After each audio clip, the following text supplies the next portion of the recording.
Hello everyone, welcome to exam by learning. ഇന്ന് നമ്മൾ പരിശോധിക്കാൻ പോകുന്നത് NSMCയിൽ ക്ലാസ് 8 വരുന്ന ബയോളജി പാർട്ടുള്ള സെൽ എന്ന് പറയുന്ന ടോപ്പിക്കാണ്. ഓക്കെ, അപ്പോൾ NSMCക്ക് എല്ലാവരും പ്രിപ്പറേഷൻ ഒക്കെ നന്നായി പോകുന്നുണ്ടെന്ന് വിചാരിക്കുകയാണ്.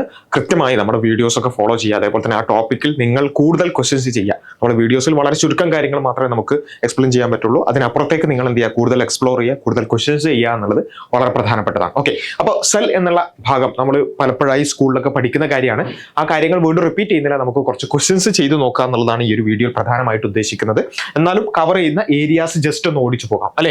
അപ്പൊ സെൽസ് എന്താണ് നമ്മൾ പറയേണ്ട കാര്യമില്ല. ബേസിക് യൂണിറ്റ് ഓഫ് ലൈഫ് എന്നുള്ളത് സെൽ എന്ന് പറയുമ്പോൾ തന്നെ ഓട്ടോമാറ്റിക്കലി നമുക്ക് വരുന്നതാണ്. ബിൽഡിംഗ് ബ്ലോക്സ് ഓഫ് ലൈഫ് ആണ് സെൽസ് എന്നുള്ളത് നമുക്കറിയാം, റൈറ്റ്. അപ്പോൾ ദേ ഡിവൈഡ് കണ്ടിന്യൂസ്ലി. ആ സെൽ ഡിവിഷൻ എന്ന് പറയുന്ന ഭാഗം വരുന്നുണ്ട്. അതേപോലെ തന്നെ മൈക്രോസ്കോപ്പ് വരുന്നുണ്ട്. പ്രധാനമായിട്ടും സെല്ലുമായി ബന്ധപ്പെട്ടുകൊണ്ട് നമ്മൾ ഓർമ്മയിൽ വെക്കേണ്ടുന്ന കുറച്ച് പേരുകൾ ഞാൻ ജസ്റ്റ് പറയാണ്. റോബർട്ട് ഹൂക്ക് അല്ലെ, സെല്ലിനെ ഡിസ്കവർ ചെയ്ത റോബർട്ട് ഹൂക്ക് എന്ന് പറയുന്നത് വളരെ പ്രധാനപ്പെട്ട കാര്യമാണ്. അപ്പോൾ എങ്ങനെയാണ് ആദ്യമായി കോക്ക് സെല്ലുകളിൽ കോക്കിൽ ആ സെല്ല് കണ്ടെത്തിയത്, സ്മോൾ റൂം അല്ലെങ്കിൽ ലിറ്റിൽ ചേംബേഴ്സ് എന്നുള്ള ആ ഒരു അർത്ഥം വരുന്ന രൂപത്തിലാണ് സെൽ എന്ന് പറയുന്ന പേരിട്ടിട്ടുള്ളത്. അതേപോലെ തന്നെ വളരെ ഇമ്പോർട്ടന്റ് ആയിട്ടുള്ള മാറിപ്പോകാൻ സാധ്യതയുള്ള ഒരു പേരാണ് ആന്റണി വാൻ ലിവൻഹോക്ക് എന്ന് പറയുന്നത്. ഓക്കെ, ആദ്യമായി ലിവിങ് സെൽസിനെ ഒബ്സർവ് ചെയ്തത് ആന്റണി വാൻ ലിവൻഹോക്ക് ആണ്. റോബർട്ട് ഹൂക്ക് ഒബ്സർവ് ചെയ്തത് ഡെഡ് സെൽസിനെയാണ്. ഓക്കെ, സെൽസിനെ ഇൻ ജനറൽ കണ്ടുപിടിച്ചത് റോബർട്ട് ഹൂക്ക് ആണ്, പക്ഷെ അത് ഡെഡ് സെല്ലായിരുന്നു. ആദ്യമായി ലിവിങ് സെൽസിനെ ഒബ്സർവ് ചെയ്തത് ആന്റണി വാൻ ലിവൻഹോക്ക് ആണ്. അതിനെ ആനിമൽ ക്യൂൾസ് എന്നായിരുന്നു വിളിച്ചിരുന്നത്. ഫാദർ ഓഫ് മൈക്രോബയോളജി എന്നറിയപ്പെടുന്നത് ഈ ആന്റണി വാൻ ലിവൻഹോക്ക് തന്നെയാണ്. പിന്നെ അടുത്ത രണ്ട് പേരുകളാണ് Matthias Schleiden, MJ Schleiden and Theodor Schwann. അവർ രണ്ടുപേരും കൂടിയാണ് സെൽ തിയറി പ്രപ്പോസ് ചെയ്തത്. സെൽ തിയറിയുടെ പോസ്റ്റ്ലേറ്റ്സ് അറിയാമെന്ന് വിചാരിക്കുന്നു. പിന്നെ ആ സെൽ തിയറിയുമായി ബന്ധപ്പെട്ടുകൊണ്ട് പിന്നെ ഒരു ഇമ്പോർട്ടന്റ് പേര് എന്ന് പറയുന്നത് റുഡോൾഫ് വിർഷോ ആണ്. He modified cell theory propose ചെയ്തത് റുഡോൾഫ് വിർഷോ ആണ് അല്ലെ.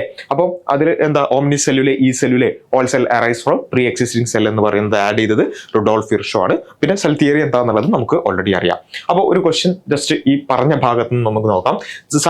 Scientist who describe the cell as many little boxes അല്ലെ, ലിറ്റിൽ ചേംബേഴ്സ് അല്ലെങ്കിൽ ലിറ്റിൽ റൂംസ് എന്ന് സെൽസിനെ ആദ്യമായി അങ്ങനെ വിശേഷിപ്പിച്ചത് ആരാണെന്നുള്ളതാണ് ചോദിച്ചത്. Robert Hooke, Theodor Schwann, Antony van Leeuwenhoek, Rudolf Virchow. നമുക്കറിയാം ലിറ്റിൽ റൂംസ്, ലിറ്റിൽ ചേംബേഴ്സ് എന്ന് വിളിച്ചത് റോബർട്ട് ഹൂക്ക് തന്നെയാണ്. Okay, option A is the correct answer. Cell discover ചെയ്തത് റോബർട്ട് ഹൂക്ക് ആണ് എന്നുള്ളത് നമുക്കറിയാം അല്ലെ. ഇനി ആനിമൽ ക്യൂൾസ് ആരാണ് വിളിച്ചത്?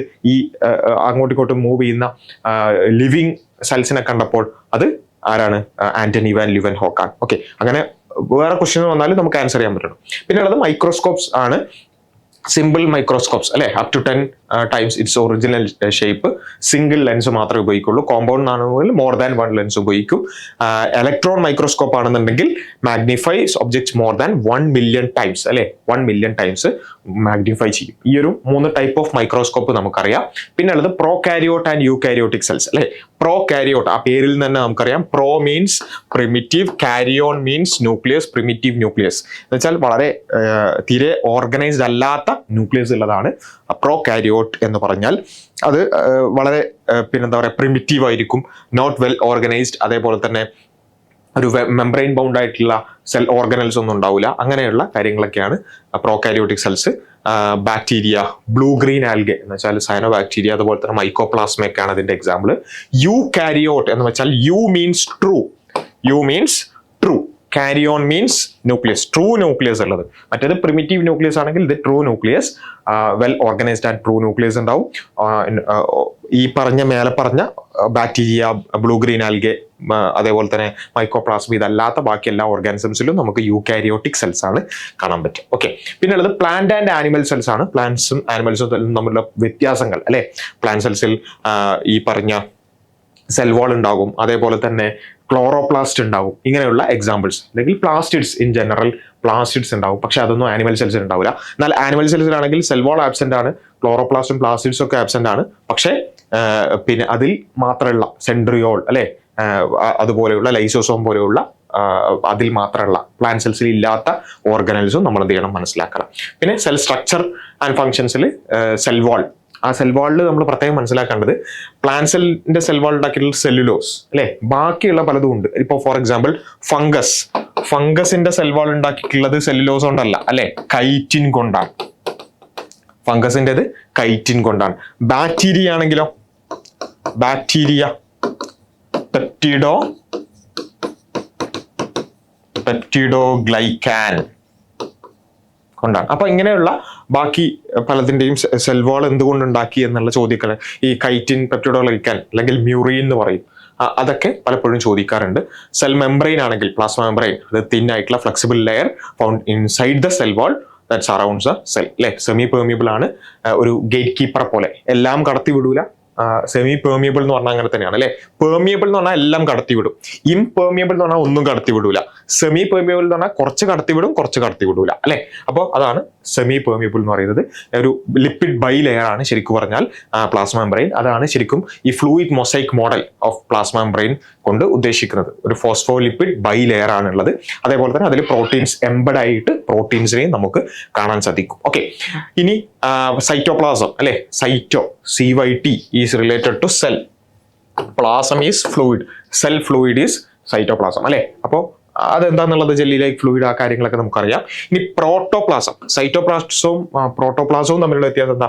പ്രോട്ടോപ്ലാസം എന്ന് പറഞ്ഞാൽ all living components including both the nucleus and cytoplasm together. Cytoplasm,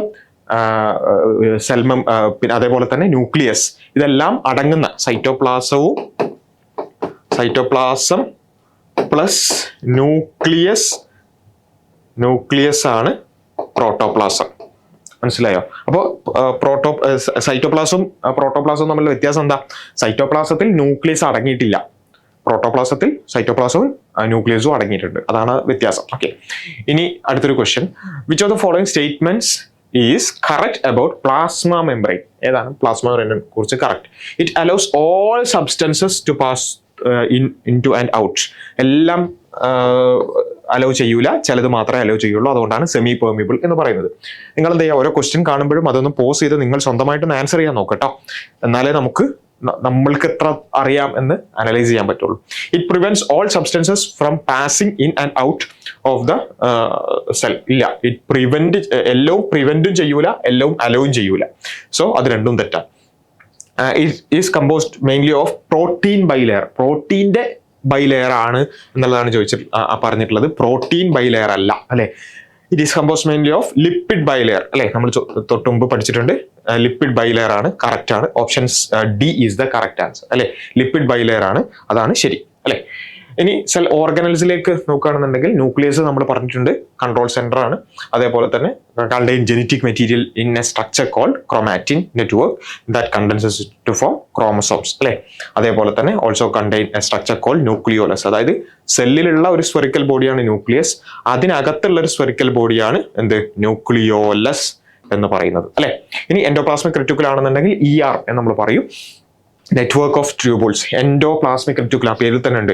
endo means inside, plasmic means ആ ഒരു ഫ്ലൂയിഡിലുള്ള സൈറ്റോപ്ലാസത്തിലുള്ള, റെറ്റിക്കുലം എന്ന് പറഞ്ഞാൽ നെറ്റ്വർക്ക്. അപ്പം ഇൻസൈഡ് സെൽ ഫ്ലൂയിഡ് നെറ്റ്വർക്ക്, അതായത് സൈറ്റോപ്ലാസത്തിലുള്ള നെറ്റ്വർക്ക് ആണ് യഥാർത്ഥത്തിൽ എൻഡോപ്ലാസ്മിക് റെറ്റിക്കുലം എന്ന് പറയുന്നത്. ഇത് രണ്ട് തരത്തിലുണ്ട്. SER smooth endoplasmic reticulum and RER rough endoplasmic reticulum. ഇത് രണ്ടും തമ്മിലുള്ള വ്യത്യാസം മനസ്സിലാക്കുക. റഫ് എൻഡോപ്ലാസ്മിക് റെറ്റിക്കുലം എന്ന് പറഞ്ഞാൽ അതിന്റെ ആ ഒരു സർഫസിൽ മുഴുവൻ നമുക്ക് റഫ് സർഫസ് ആയിട്ടായിരിക്കും കാണാം. ദാറ്റ് മീൻസ് ആ റഫ് സർഫസ് എന്ന് പറഞ്ഞാൽ എന്താ? റൈബോസോംസ് ഉണ്ടാവും, നിറയെ റൈബോസോം. റഫ് റൈബോസോം എന്ന് ഓർമ്മിച്ചാൽ മതി. റൈബോസോം ഉണ്ടാവും. റൈബോസോം ഉള്ളതുകൊണ്ട് അതിന്റെ പ്രധാന ഫംഗ്ഷൻ പ്രോട്ടീൻ സിന്തസിസ് കൂടിയാണ്. സ്മൂത്ത് എന്ന് പറഞ്ഞാൽ അങ്ങനെ റഫ് ആയിട്ടുള്ള സബ്സ്റ്റൻസ് ഒന്നും ഉണ്ടാവില്ല, വളരെ സ്മൂത്ത് ആയിരിക്കും. അതുകൊണ്ട് തന്നെ റൈബോസോം ഉണ്ടാവില്ല, അതുകൊണ്ട് തന്നെ പ്രോട്ടീൻ സിന്തസിസ് നടക്കില്ല, ലിപ്പിഡ് സിന്തസിസ് ആണ്, എന്ന് വെച്ചാൽ ഫാറ്റ് സിന്തസിസ് ആണ് നടക്കുക. ഈ റൈബോസോം നമുക്കറിയാം ഓൾറെഡി ഫ്രീ ഫ്ലോട്ടിംഗ് ആയിട്ടോ അല്ലെങ്കിൽ എൻഡോപ്ലാസ്മിക് റെറ്റിക്കുലത്തിലേക്ക് അറ്റാച്ച്ഡ് ആയിട്ടോ ഒക്കെ കാണുന്ന ആ ഒരു പ്രോട്ടീൻ സിന്തസിസ് നടത്തുന്ന സെൽ ഓർഗനാണ് റൈബോസോം. ഗോൾജി അപ്പാരറ്റസ് എന്ന് പറഞ്ഞാൽ കുറേ ചാക്കുകൾ ഇങ്ങനെ അട്ടിക്കട്ടിക്ക് വെച്ചതുപോലെയുള്ള ഒരു സ്ട്രക്ചറാണ് ഗോൾജി അപ്പാരറ്റസ് എന്ന് പറഞ്ഞാൽ. ഓക്കെ, അപ്പം ഒരു പിന്നെ അതിലേക്ക് വരുന്ന പലതരത്തിലുള്ള കാര്യങ്ങളെ അതിനെ പാക്കേജിങ് ആൻഡ് ഡെലിവറി ആണ്. അതായത് വെസിക്കിൾസിൽ പാക്ക് ചെയ്ത് ഡെലിവറി ചെയ്യുക എന്നുള്ളതാണ് ഗോൾജി അപ്പാരറ്റസിന്റെ പണി. ഓക്കെ, ഇനി മൈറ്റോകോൺഡ്രിയ എന്ന് പറഞ്ഞാൽ പവർ ഹൗസ് ഓഫ് ദ സെല്ലാണ്. ഈ എനർജി സിന്തസിസ്. വാക്യൂൾ എന്ന് പറഞ്ഞാൽ പ്രധാനമായിട്ടും സ്റ്റോറേജ് അല്ലെ. പിന്നെ സ്റ്റോറേജും സപ്പോർട്ട് ഓഫ് ദ സെല്ലും ഒക്കെയാണ് വാക്യൂൾസിന്റെ പണി. പ്ലാസ്റ്റിഡ്സ് അത് പ്ലാന്റ് സെൽസിൽ മാത്രമേ കാണുള്ളൂ. അത് എന്താണ്? ടു ലെയർഡ് മെമ്പറൈൻ നമുക്ക് കാണാൻ സാധിക്കും. ക്ലോറോപ്ലാസ്റ്റ് ഗ്രീൻ, ക്രോമോപ്ലാസ്റ്റ് മറ്റ് കളേഴ്സിൽ അല്ലെ റെഡ്, ഓറഞ്ച്, യെല്ലോയിലൊക്കെ കാണാൻ പറ്റും. ലൂക്കോപ്ലാസ്റ്റ് കളർലെസ് അല്ലെങ്കിൽ വൈറ്റ് ആയിരിക്കും. അതിന്റെ പ്രധാന ഫംഗ്ഷൻ എന്ന് പറയുന്നത് storage of starch, oil and protein ഒക്കെ ആയിരിക്കും. സെൻട്രിയോൾ എന്ന് പറയുന്നത് small cylindrical organelle found in cytoplasm near to the nucleus of animal cells. Animal സെൽസിൽ മാത്രമേ കാണുള്ളൂ, എന്തിൽ കാണൂല? പ്ലാന്റ് സെൽസിൽ സെൻട്രിയോൾസ് അല്ലെങ്കിൽ ഈ പറഞ്ഞ സിലിണ്ടറിക്കൽ ഓർഗനൽസ് നമുക്ക് കാണാൻ സാധ്യമല്ല. Lysosomes small spherical vesicle containing digestive enzymes. എന്ന് വെച്ചാൽ ഡൈജസ്റ്റീവ് എൻസൈംസ് പറഞ്ഞാൽ ഈ ലൈറ്റിക് എൻസൈംസ്, മറ്റുള്ളതിനെ നശിപ്പിക്കുന്ന എൻസൈംസ്. അതുകൊണ്ടാണ് ലൈസോസോംസിനെ നമ്മൾ suicidal bag of the cell എന്നൊക്കെ വിളിക്കുന്നത്. അപ്പോൾ മൊത്തം സെല്ലിനെ നശിപ്പിക്കണമെന്നുണ്ടെങ്കിലും ഏതെങ്കിലും ഒരു പാർട്ടിനെ നശിപ്പിച്ച് റിപ്പയർ ചെയ്യണമെന്നുണ്ടെങ്കിലൊക്കെ ലൈസോസോംസ് നമ്മളെ സഹായിക്കും. ഓക്കെ, അപ്പോൾ ഇതൊക്കെയാണ് പൊതുവായിട്ട് നമ്മൾ ഇതൊക്കെ ഞാൻ പെട്ടെന്ന് പറഞ്ഞു എന്താ വെച്ചാൽ ഓൾറെഡി നമ്മൾ പഠിക്കുന്ന കാര്യങ്ങളാണ്, അതിനെ കണക്ട് ചെയ്ത് നിങ്ങൾ മനസ്സിലാക്കുക. ഓക്കെ, അപ്പോൾ നമുക്ക് എന്ത് ചെയ്യാം, അതിന്റെ ഒരു ക്വസ്റ്റ്യൻ ചെയ്യാം. ക്വസ്റ്റ്യൻ നിങ്ങളൊന്ന് പോസ് ചെയ്ത് ആൻസർ ചെയ്ത് നോക്കുക. Which of the following cell organelles are non membranous and found both in prokaryotic and eukaryotic cells? Non membranous ആണ്, പ്രോകാരിയോട്സിലും യൂകാരിയോട്സിലും കാണുന്നുണ്ട്. ലൈസോസോംസ് ആണോ? അല്ല. വാക്യൂൾ ആണോ? അല്ല. റൈബോസോം ആണോ? മൈറ്റോകോൺട്രിയ അല്ലാതെ മൈറ്റോകോൺട്രിയ ഒക്കെ ഡബിൾ ലെയർഡ് മെംബ്രെയിൻ ഉള്ളതാണ് അല്ലെ, ഡബിൾ മെംബ്രെയിൻഡ് ആണ്. Ribosomes is the correct answer. Ribosomes നമുക്ക് പ്രോകാരിയോട്സിലും കാണാൻ പറ്റും, യൂകാരിയോട്സിലും കാണാൻ പറ്റും. ബാക്കിയുള്ളതൊന്നും പ്രോകാരിയോട്സിൽ നമുക്ക് കാണാൻ പറ്റില്ല, യൂകാരിയോട്സിൽ മാത്രമേ കാണാൻ പറ്റുള്ളൂ. Okay, which of the following organelle is found in plant cells but not in animal cells? Plant സെൽസിൽ കാണുന്ന ആനിമൽ സെൽസിൽ കാണാത്ത ഓർഗനൽ ഏത് എന്നാണ് ചോദിച്ചിട്ടുള്ളത്. ന്യൂക്ലിയസ് പ്ലാന്റ് സെൽസിലും ആനിമൽ സെൽസിലും ഉണ്ട്, അതുകൊണ്ട് അതല്ല. മൈറ്റോകോൺട്രിയ രണ്ടിലും ഉണ്ട്, അതല്ല. ഗോൾജി അപ്പാരറ്റസ് രണ്ടിലുണ്ട്, അതല്ല. Chloroplast is the correct answer അല്ലെ. ക്ലോറോപ്ലാസ്റ്റ് പ്ലാന്റ്സിലേ കാണുള്ളൂ, ആനിമൽ സെൽസിൽ കാണൂല. Vacuoles are the sac like structures present in the cytoplasm. Okay, the function of vacuole is to, എന്താണ് വാക്യൂളിന്റെ function? Store food, waste and secretion of cell in water. അതാണ് correct answer അല്ലെ. ബാക്കിയുള്ളത് just നോക്കി വെക്കാം. Protein synthesis അല്ല, അത് ribosome ആണ്. പ്രൊഡ്യൂസ് എനർജി അല്ല, അത് മൈറ്റോകോൺട്രിയ ആണ്. Give colour to the flowers and fruits അല്ല, അത് പ്ലാസ്റ്റിഡ്സ് ആണ് അല്ലെ. പ്ലാസ്റ്റിഡ്സ് ആണ്, സ്മോൾ കളർഡ് ബോഡീസ്. അപ്പോൾ option A is the correct answer. ഇനി which of these is not part of endomembrane system of the cell? Endomembrane system അല്ലെ, ആ ഒരു ടേം നമ്മളൊന്ന് മനസ്സിലാക്കി വെക്കണം കേട്ടോ. കുറച്ചുകൂടി ഹയർ ലെവൽ എക്സാംസിലോ അല്ലെങ്കിൽ പല സ്കോളർഷിപ്പ് എക്സാംസിലൊക്കെ ചോദിക്കുന്നതാണ്. എൻഡോമെംബ്രെയിൻ സിസ്റ്റം എന്ന് പറഞ്ഞാൽ എന്താണ്?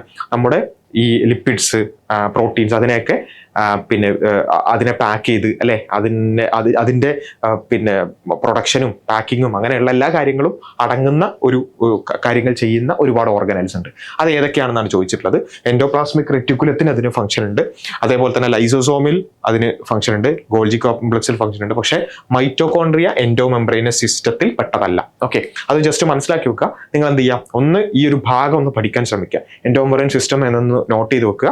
എന്നിട്ട് അതിൽ പെട്ട ഈ പറഞ്ഞ endoplasmic reticulum, lysosome, Golgi complex, ഈ പറഞ്ഞ കാര്യങ്ങളൊക്കെ മനസ്സിലാക്കുക. എന്താണ് എൻഡോമെംബ്രെയിൻ സിസ്റ്റം എന്നുള്ളതും അതിന്റെ എക്സാമ്പിൾസും അതിൽ അടങ്ങുന്ന ഓർഗനൽസും ജസ്റ്റ് ഒന്ന് മനസ്സിലാക്കി വെക്കുക എന്നുള്ളത് ഇമ്പോർട്ടൻ്റ് ആണ്. ഒന്ന് ജസ്റ്റ് ഈ ഒരു ഭാഗം ഒന്ന് സ്റ്റാർ ചെയ്ത് വെക്കട്ടോ. അത് നമ്മൾ പ്രത്യേകം നോട്ട് ചെയ്യേണ്ടുന്ന ഒരു ഭാഗമാണ്. പിന്നെ വെറൈറ്റീസ് ഓഫ് സെൽസ് അല്ലെ, പലതരത്തിലുള്ള ഷേപ്പ് ആൻഡ് സൈസ് ഒക്കെ ഉണ്ടാവും. അതിൽ എക്സാമ്പിൾ ആണ് മസിൽ സെൽസ് അല്ലെ, തിൻ ആയിട്ടുള്ള ഫ്ലെക്സിബിൾ ആയിട്ടുള്ള സ്പിൻഡിൽ ഷേപ്ഡ് ആയിട്ടുള്ള സെൽസ് ആണ്. നെർവ് സെൽസ് ആണെന്നുണ്ടെങ്കിൽ വെരി ലോങ് ആയിരിക്കും, ഹാവ് ബ്രാഞ്ചസ്. ഇതൊക്കെ നമ്മൾ ഓൾറെഡി അറിയുന്ന കാര്യമാണ്. The characteristic of a nerve cell that relates directly to its function. ഒരു നെർവ് സെല്ലിന്റെ ഫംഗ്ഷനുമായി ഡയറക്റ്റ് ആയിട്ട് ലിങ്ക് ചെയ്തിട്ടുള്ളത് എന്താണ്? Long extension, flat shape, ability to change shape, ability to engulf bacteria. Change ഷേപ്പും എൻഗൾഫ് ബാക്ടീരിയ ഒന്നും അല്ലെന്ന് ഉറപ്പാണ്, ഫ്ലാറ്റ് ഷേപ്പും അല്ല. ലോങ് എക്സ്റ്റൻഷൻ അല്ലെ, നമുക്ക് ശരിക്കും നെർവ് സെൽസ് എന്തിനു വേണ്ടിയിട്ടാണ്? നമുക്ക് മെസ്സേജസ് പാസ് ചെയ്യാൻ വേണ്ടിയിട്ടാണ് അല്ലെ. അപ്പൊ ലോങ് ആയിട്ടുള്ള ആക്സോണൽ എക്സ്റ്റൻഷൻ അല്ലെ, അതാണ് എന്ത് ചെയ്യുക, നമ്മള് പിന്നെ നമ്മുടെ ബോഡിയിലേക്ക് പല സ്ഥലങ്ങളിലേക്ക് അതിനെ എത്തിക്കാൻ സഹായിക്കുന്നത്. So option A is the correct answer. പിന്നെ ക്രോമസോം, അതിന്റെ സ്ട്രക്ചർ അല്ലെ, thread like structure that carries genomic information ആണ്. It includes chromatins, that is two identical halves അല്ലെ, അതിനാണ് നമ്മൾ സിസ്റ്റർ ക്രോമാറ്റിൻസ് എന്ന് പറയുന്നത്. അപ്പോൾ ഒരു ക്രോമസോമിന് ഒരു ഷോർട്ട് ആം ഉണ്ടാവും, ഒരു ലോങ് ആം ഉണ്ടാവും, അതിന്റെ സെൻട്രൽ ആയിട്ട് ഒരു സെൻട്രോമിയറും ഉണ്ടാവും അല്ലെ. അപ്പം ആ കാര്യങ്ങളൊക്കെ നമ്മൾ എന്ത് ചെയ്യുക, കുറച്ചും കൂടി ഈ നമ്മളുടെ സാധാരണ സ്കൂൾ ലെവലിൽ നിന്നും കുറച്ചും കൂടി ഹയർ ലെവൽ ചോദിക്കാൻ സാധ്യതയുള്ള ഒരു ഏരിയയിൽ പെട്ടതാണ് നേരത്തെ പറഞ്ഞ എൻഡോമെംബ്രെയിൻ സിസ്റ്റം, അതേപോലെ തന്നെ ക്രോമസോം, ജീൻസ്, ആ കാര്യങ്ങളൊക്കെ. അപ്പം ജീൻ എന്താണ്, ക്രോമസോം എന്താണ്, ന്യൂക്ലിയസ് അല്ലെങ്കിൽ ന്യൂക്ലിയസിനകത്ത് അത് എപ്പോഴാണ് അത് വിസിബിൾ ആവുക, അതേപോലെ തന്നെ സെൽ ഡിവിഷനുമായി ബന്ധപ്പെട്ടുകൊണ്ട് മിയോസിസ്, മൈറ്റോസിസ്, ഈ ഭാഗങ്ങൾ കുറച്ചുകൂടി എന്ത് ചെയ്യണം, NSMCക്ക് പ്രിപ്പയർ ചെയ്യുന്നവർ മനസ്സിലാക്കണം. അല്ലെങ്കിൽ അത് പഠിക്കാൻ ശ്രമിക്കണം. നമ്മൾ ഫൗണ്ടേഷനിലൊക്കെ നമ്മൾ കുറേ കാര്യങ്ങൾ പഠിക്കുന്നുണ്ട്, പക്ഷെ അല്ലാത്തവരുണ്ടെന്നുണ്ടെങ്കിൽ പ്രത്യേകിച്ചും എന്ത് ചെയ്യുക, കുറച്ചുകൂടി ഹയർ ലെവലിലേക്ക് അത് കൊണ്ടുപോകാൻ പ്രത്യേകം ശ്രദ്ധിക്കണം. Okay, the point where two sister chromatids of a chromosomes are held together is ഏതാണ്, സെൻട്രിയോൾ, സെൻട്രോമിയർ, ടിലോമിയർ, അതേപോലെ തന്നെ ക്രോമാറ്റിൻ അല്ലേ. നമ്മൾ തൊട്ട് മുമ്പ് പറഞ്ഞിട്ടുള്ള സെൻട്രോമിയർ എന്നുള്ളത് നമ്മൾ മനസ്സിലാക്കേണ്ട option B is the correct answer. പിന്നെ ക്രോമസോം ടൈപ്സ് അല്ലെ, നമുക്ക് ഇപ്പൊ ഹ്യൂമൻസിലേക്ക് പറയുന്നുണ്ടെങ്കിൽ 23 pairs ഓഫ് ക്രോമസോംസ് ആണ് ഈച്ച് സെല്ലിലുള്ളത് എന്ന് വെച്ചാൽ 46 ക്രോമസോംസ്. അതിൽ തന്നെ 22 എന്താണ്, ഓട്ടോസോംസ് ആണ്. 22 എണ്ണമല്ല, 22 പെയർ എന്ന് വെച്ചാൽ 44 എണ്ണം ഓട്ടോസോംസ് ആണ്. 1 പെയർ എന്താണ്, സെക്സ് ക്രോമസോം ആണ്. എന്ന് വെച്ചാൽ 2 എണ്ണം സെക്സ് ക്രോമസോം ആണ്. അത് തന്നെ XX ആണെങ്കിൽ ഫീമെയിൽ ആയിരിക്കും, XY ആണെങ്കിൽ മെയിൽ ആയിരിക്കും അല്ലെ. ഈ കാര്യങ്ങളൊക്കെ നമുക്കറിയാം.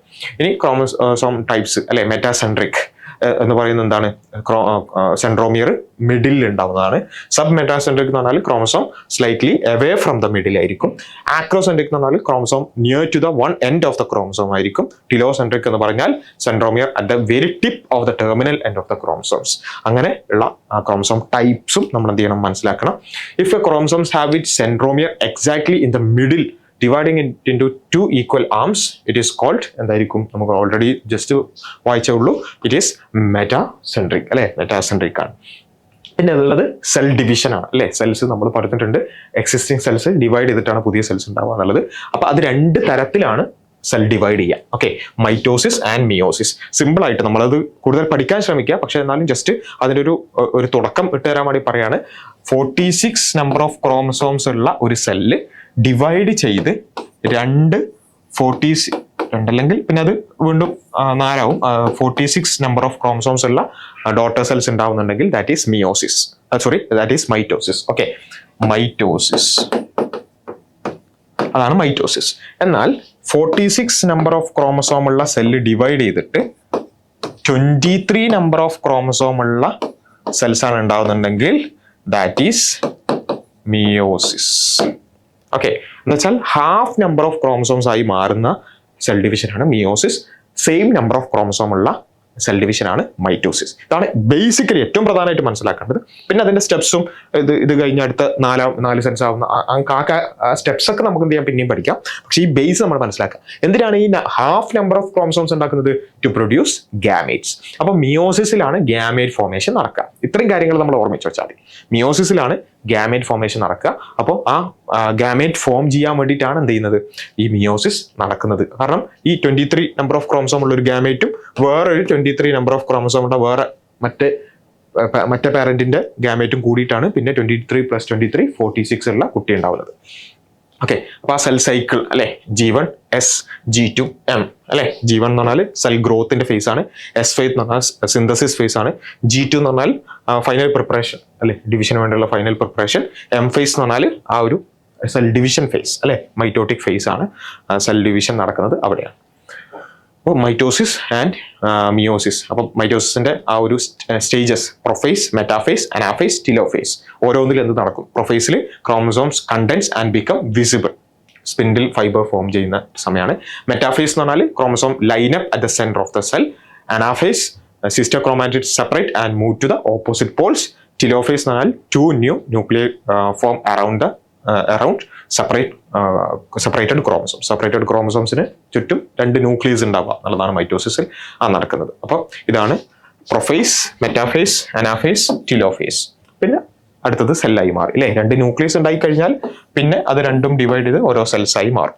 ഇതാണ് മൈറ്റോസിസ് എന്ന് പറയുന്നത്. മിയോസിസ് എന്ന് പറയുമ്പോൾ അഗെയിൻ അത് നമ്മൾ നേരത്തെ പറഞ്ഞു, ഹാഫ് നമ്പർ ഓഫ് ക്രോമസോംസ് ആവും. അത് 2 ഫേസ് ആയിട്ടാണ് നടക്കുക. Meiosis phase 1 and phase 2.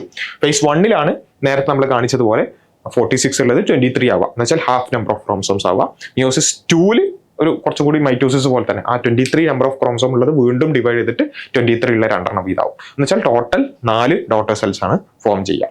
Yes, അതാണ് മിയോസിസ് എന്ന് പറയുന്നത്. അപ്പം മിയോസിസിൽ ഇതാ ഞാൻ നേരത്തെ കാണിച്ചതുപോലെ 46 ഉള്ളത് 23 ആയി. പിന്നെ മിയോസിസ് 2 സംഭവിക്കുന്നത് 23 ഉള്ളത് വീണ്ടും 23 ഉള്ള അങ്ങനെ 4 അപ്പം മെയിലാണെന്നുണ്ടെങ്കിൽ 4 സ്പേംസ് ഫോം ചെയ്യും. ഫീമെയിലാണെന്നുണ്ടെങ്കിൽ ഇങ്ങനെ 23 ഉള്ള 4 ആവും. പക്ഷെ ഇതിൽ 1 മാത്രമാണ് എഗ് ആവുക. ബാക്കിയുള്ളതൊക്കെ പോളാർ ബോഡീസ് ആയിട്ട് മാറുകയാണ് ചെയ്യുക. അത് കുറച്ചും കൂടി നമുക്ക് റീപ്രൊഡക്ഷൻ ഭാഗത്ത് കുറച്ചും കൂടി ഡീറ്റെയിൽ ആയിട്ട് പഠിക്കാം. പക്ഷേ ഈ ഒരു മിയോസിസ് ഗാമേറ്റ് ഫോർമേഷനിലാണ് നടക്കുന്നത് എന്നുള്ളത് നമ്മൾ മനസ്സിലാക്കുക. അപ്പോൾ മൈറ്റോസിസ് ആൻഡ് മിയോസിസിന്റെ കമ്പാരിസൺ ജസ്റ്റ് നോക്കുക. Purpose: mitosis growth and repair, സാധാരണ സെൽ ഡിവിഷൻ. മിയോസിസ് ഗാമേറ്റ് ഫോർമേഷന് വേണ്ടിയിട്ടാണ്. നമ്പർ ഓഫ് ഡിവിഷൻസ് മൈറ്റോസിസിൽ ഒറ്റ ഡിവിഷനേ നടക്കുന്നുള്ളൂ. മിയോസിസിൽ 2 ഡിവിഷൻസ്, 2 ഫേസസ് ആയിട്ട് നടക്കുന്നുണ്ട് അല്ലെ. ഡോട്ടർ സെൽസ് 2 മൈറ്റോസിൽ ഫോം ചെയ്യുക, മിയോസിസിൽ 4 ഫോം ചെയ്യുക അല്ലെ. 2 സ്റ്റെപ്സ് ആയിട്ട് നടക്കുന്നുണ്ട്. ഇനി chromosome number stays same, it is halved in meiosis. Genetic makeup: daughter cells are identical to parent cells ആണ് മൈറ്റോസിസിൽ. Daughter cells are genetically unique in meiosis. Okay, അപ്പൊ ഇതാണ് അതിൻ്റെ ഒരു വ്യത്യാസം എന്ന് പറയുന്നത്. സോ ഈ സെല്ലുമായി ബന്ധപ്പെട്ടുകൊണ്ടുള്ള നമ്മൾ ഫോക്കസ് ചെയ്യേണ്ടതും കുറച്ചുകൂടി ശ്രദ്ധിക്കേണ്ടതുമായിട്ടുള്ള ഏരിയാസ് ഒക്കെയാണ് നമ്മൾ പറഞ്ഞത്. കുറച്ച് ക്വസ്റ്റ്യൻസും ചെയ്തു. അപ്പോൾ എന്ത് ചെയ്യുക, ഈ ഏരിയാസ് നിങ്ങൾ എന്ത് ചെയ്യുക, കൂടുതൽ എക്സ്പ്ലോർ ചെയ്യുക, കൂടുതൽ ക്വസ്റ്റ്യൻസ് ഒക്കെ ചെയ്യുക. ഓക്കെ, അപ്പോൾ എനിവേ ആരെങ്കിലും രജിസ്റ്റർ ചെയ്യാൻ ബാക്കി ഉണ്ടെന്നുണ്ടെങ്കിൽ ഈ QR കോഡ് സ്കാൻ ചെയ്യുക, അല്ലെങ്കിൽ nsmc.examvylearning.com എന്നുള്ള സൈറ്റിൽ പോയി നിങ്ങൾക്ക് എന്ത് ചെയ്യാൻ പറ്റും, 5th മുതൽ 10th വരെയുള്ള ഏത് സ്റ്റുഡൻറ്റിനും നിങ്ങൾക്ക് രജിസ്റ്റർ ചെയ്യാം. അപ്പോൾ നിങ്ങളുടെ സിബ്ലിങ്സോ അല്ലെങ്കിൽ ഫ്രണ്ട്സോ ആരെങ്കിലുമൊക്കെ രജിസ്റ്റർ ചെയ്യാൻ ബാക്കി ഉണ്ടെന്നുണ്ടെങ്കിൽ അവരെ കൊണ്ടുകൂടി രജിസ്റ്റർ ചെയ്യിപ്പിക്കാൻ കൂടി ഓർമ്മിക്കുക. ഓക്കെ, അപ്പോൾ ഇത്രയും കാര്യങ്ങളാണ് NSMC ആയിട്ട് ബന്ധപ്പെട്ട് പറയാനുള്ളത്. എല്ലാവരും നന്നായി പഠിക്കുക, കുറച്ചുകൂടി പുറത്തുള്ള ക്വസ്റ്റ്യൻസ് ഒക്കെ ചെയ്ത് പ്രിപ്പയർഡ് ആയി എക്സാം എഴുതാൻ പ്രത്യേകം ശ്രദ്ധിക്കുക. All the best for your exams and thank you.